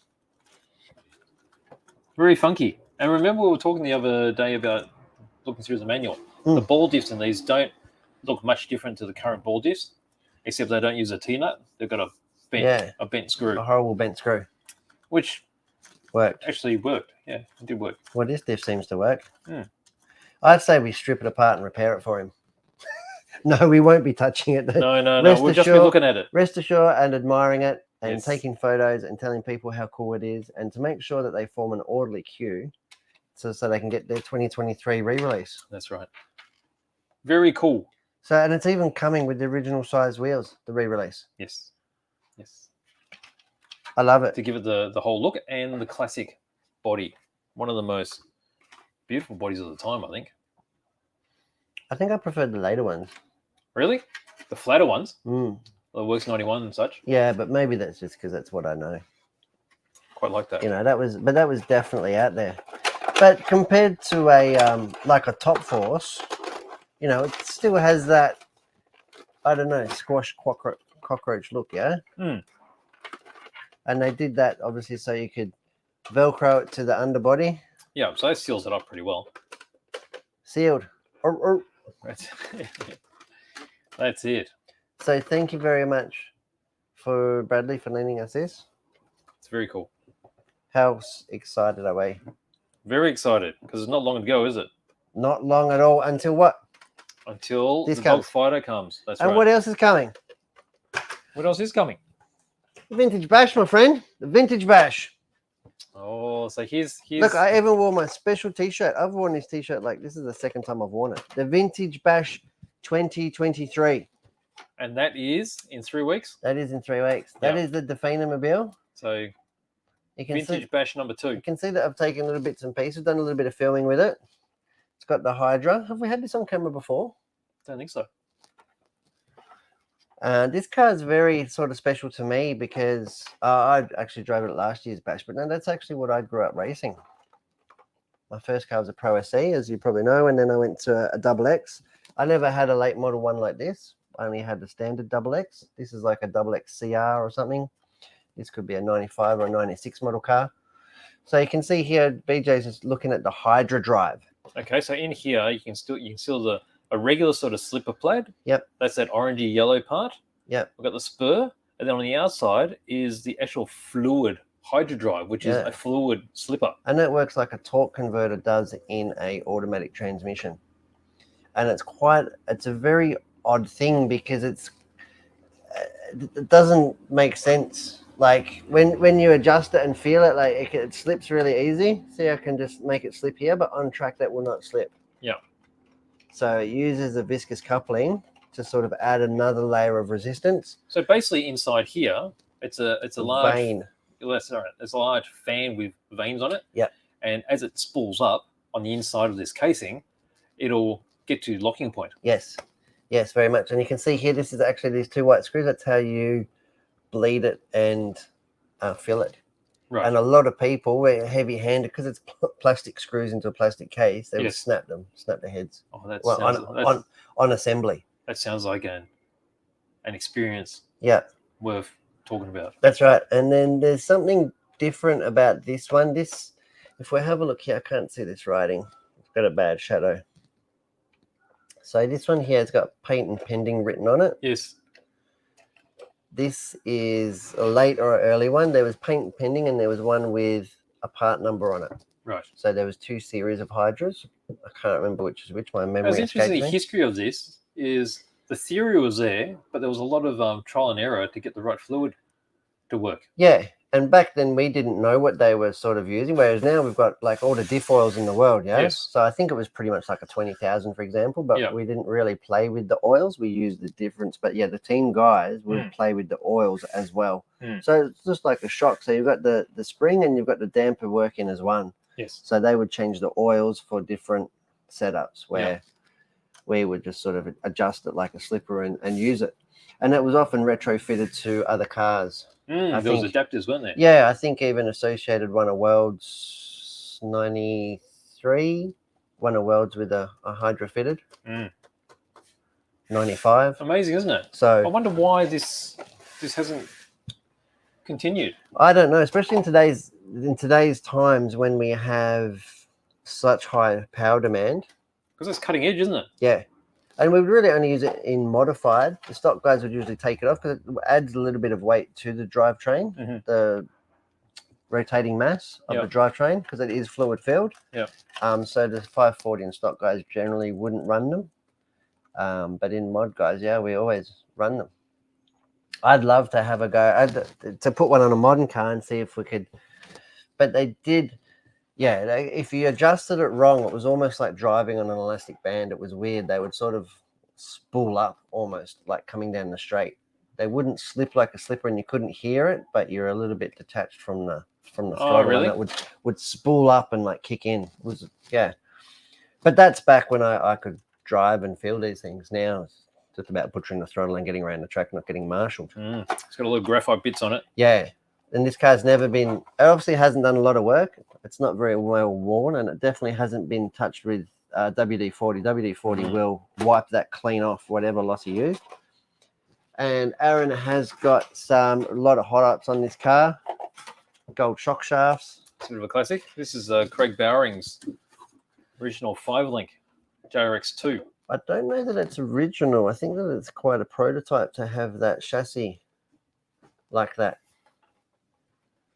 Or the cutouts? Yes, then the carbon fiber. Yeah, I don't know. I could be. It's a little bit before my time. But so yeah, this that 5-link rear. This is a big, massive screws again. Those Imperial screws. Very much a thing back in those days. So that's a 5-link, and that was the predecessor to the lossy. That was the LRM transmission, low rotating mass. So that was Pops. Did Pops win it? I think he won a 2-wheel with that, no? Junior? Junior did. And the same 85? 88? Yeah. Going back now, a bit before my time, you have to speak to the real vintage guys. But yeah, this car here, this is probably like a 90. Aaron's one's probably like a 95 model car. I'd say 1995, 1996. And even then, it's all Imperial. No metric hardware on this one. So he's been kind enough and lent me his Imperial tool set because my tools won't fit this one. And we're going to do some work on it on camera. I'll show you, if I can remember myself, how we used to rebuild these shocks. So they don't have bleeders or caps. You bleed them on the bottom, right? You bleed them through the cartridge. We'll give it a service. Probably rebuild the ball diff. I mean, that's pretty much the same as solid, and we'll clean the slipper pad and stuff like that. But yeah, that's a good thing. And the vintage bash is coming. So get amongst it, get with it. For sure. And we're super excited for the 870C. Look at that. Wing wire. And the first thing you do when you marshal a vintage car is rip the wing off. Pick it up. Because modern cars, it's really, really strong. It's the strongest part on the car. It's designed so you just pick them up. But these ones, that's how they... And they never came off in the day. And it was quite a reliable way, you know, to put it. Because obviously when you crash an off-road car, first thing it is, it goes upside down and bounces on the wing. Yeah, so it's basically spring wire, isn't it? Yeah, a little bit of spring. Yep. And it was just bent into the molded shock tower. Yeah, I think we should start wrapping up. We should have a look at this. We definitely definitely weigh it, right? We have to need weigh to it. let everyone know. What have we missed here? What do we got here? So we missed out on what's happening there. The weight of the car is All right. 0. I think you guys gone the other way. It's gone the other way. That'll do. All right. You zeroed it off. Hang on. Let me focus on that. The weight of the car is exactly what we weighed it before, which is quite surprising. 1320 grand. Now, I don't know who was the closest. There was one very close. And have a look at the shine and sheen and gloss on this car. This is an MR Collections car. And the LP800. Now, we have had one on the show before. It was white, though. The orange works really well with it, I think. 9 steps orange. Mm. Have a look at I can't believe, look how flat the glass is on the back there. Mm. No? Mm. Look at the detail of the V12. Absolutely stonking. And if we get up close, you'll see here is actually carbon fiber. I don't know. Did you say stonking? See if you can crisp up on that. Look at that. Carbon fiber weave. You can see down the center where they've made it and there's little symmetrical. panels. Yes, along the sides. That is some absolute detail upon detail. I'm going to try and slide it up here. You can see through the little sunroof. So it's clever, isn't it? Got into the dash. Bit of carbon on the dash as well. Yep, carbon on the dash. Beautiful flat windscreen. Look at that. Even the pillar here is all carbon. Crispy. Look at the raging bull. And it's no prancing horse, is it? This is going to, no, it's no. It's angry. It's different. It's a completely different animal. Right, what are we looking at now? And the wheels and the brakes. Look at it. Lamborghini calipers. Have a look at the texture on the carbon brake brakes. rotors. Absolutely. I don't know how they do it. Oh, look at that. Carbon. Beautiful badge work. Oh, look at the carbon on that. What do you call this bit? I don't know. The rear quarter panel. Your dog leg. Dog leg? If you say I got a scratch on my dog leg, people usually know what it is. Really? Front of the rear quarter. But that'll be part of the aero package from the side duct here. The side duct here will be split into intercooler radiator, and then it'll have a part out. Right. An exhaust for the hot air. Right. Okay. There you go. So that is absolutely beautiful. Very nice. I love that. MR's finest. Let's go, Beige. It's been a rip snorter of a show. I knew we had heaps on. All right, I was a little bit underprepared with the 870C. We will have more info next week. We will. And pay homage to the owner. Homage. We're really grateful of it. So keep a look at it. There's plenty going on this week. We've got Surian. We've got plenty of new stuff. We've got fresh Aeromax. We've got fresh Orca. People are getting ready for the Nationals. Hopefully Yokomo lands is next week. We're going to have fresh goodies. Instead of just talking about how cool the RS is and how cool the RO is, we'll actually have them.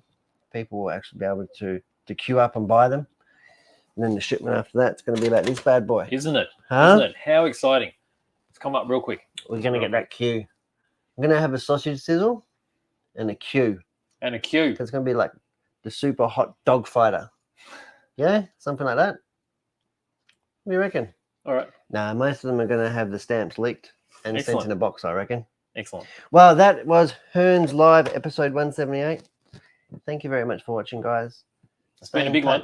Join us. It always is. Yep. We'll see you again next time. Take care. All right. See you later. Bye-bye.